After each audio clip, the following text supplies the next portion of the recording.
Hai semua, Assalamualaikum. Kembali lagi kita di channel Mr. Tutorial. Okey, untuk video kali ini kami ingin kongsikan cara untuk tukar limit transaksi di aplikasi Touch 'n Go e-wallet. So, jika anda selalu ada masalah over limit bila anda nak transfer ataupun bila anda nak buat bayaran menggunakan Touch 'n Go e-wallet anda, semoga podcast ini memberi penyelesaian pada masalah anda. Tapi sebelum tu, jangan lupa subscribe dan tekan button loceng sebagai tanda sokongan anda kepada kami.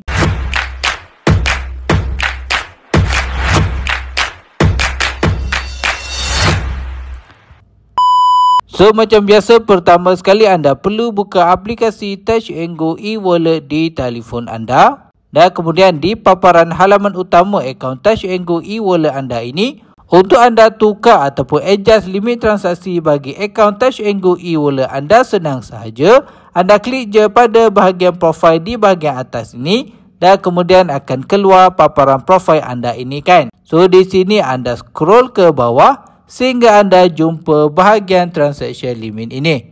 So, anda klik pada bahagian ini untuk anda ubah limit transaksi bagi akaun Touch 'n Go e-wallet anda. Lepas tu akan keluar paparan transaction limit ini. So, di bahagian bawah ni anda akan nampak ada dua jenis transaksi yang anda boleh ubah, iaitu anda boleh ubah limit bagi sebarang pembayaran ataupun payment, dan bahagian kedua anda boleh ubah limit bagi transaksi untuk sebarang jenis transfer menggunakan akaun Touch 'n Go e-wallet anda. So, untuk ubah limit bagi kedua-dua jenis transaksi ini sama sahaja caranya. Dan dekat bahagian bawah ni dia ada bagi tahu sebarang kenaikan limit bagi transaksi akan efektif selepas 12 jam anda buat pertukaran limit. So, anda perlu take note yang ini. Maksudnya lepas 12 jam baru anda boleh guna limit baru yang anda ubahkan tersebut. Okey? So, jom kita try untuk ubah limit payment ini. Anda klik di sini dan kemudian akan keluar paparan payment limit ini. So, di bahagian ini anda akan nampak limit maksimum bagi bulanan dan juga limit maksimum bagi tahunan yang anda boleh lakukan di akaun aplikasi Touch 'n Go e-wallet anda. So, di bahagian bawah ni anda boleh ubah per payment limit ini. Yang ini maksudnya anda boleh ubah limit bagi setiap kali anda nak buat bayaran ataupun payment ini. So, anda boleh tarik je untuk yang ini untuk anda ubahkan limit pembayaran anda.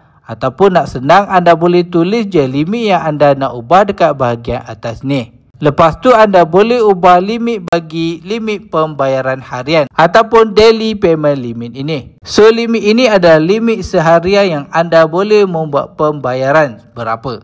Okey? So, cara nak ubah adalah sama je.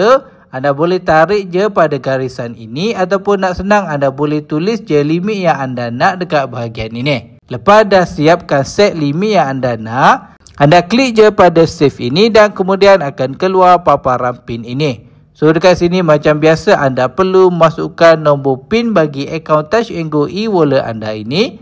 Lepas tu akan keluar paparan scan face ini. So, di sini anda perlu scan muka anda bagi tujuan pengesahan sekali lagi.